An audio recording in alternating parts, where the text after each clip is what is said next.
This is where El Salvador's Bitcoin experiment began.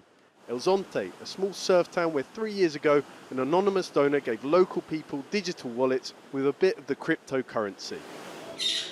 Now the country's expanding the experiment nationwide.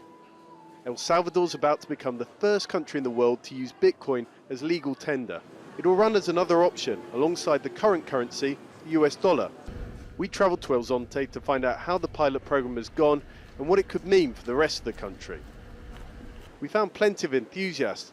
David's like 70% of people in El Salvador. He doesn't have a bank account.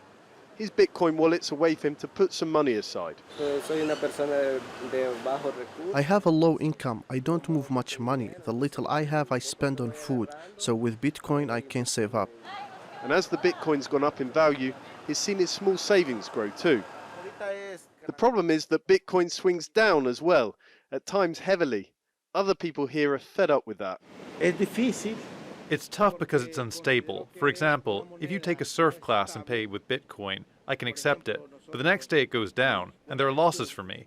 It's the same for the bar, the shop, everywhere. And imagine that volatility nationwide in one of the poorest countries in the Americas. It can make the government's decision seem like a blind bet.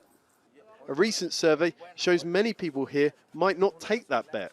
2/3 say they don't want to be paid in Bitcoin, and the facilities the government's hurriedly putting together for the new currency might not convince them. When you want to cash out your Bitcoins into actual dollars, you have to use one of these special ATMs, and the government says they're setting up 200 of these across the country. So let's see, I have to do this. Okay, and then the money should come out. The only kicker here is that these actually charge about 5% of commission to do the service. That's already been enough to put off some in El Zonte. Why not just use dollars? One group who might see the benefits of the system, commission or no, are criminals who will see an unregulated but state-sanctioned currency.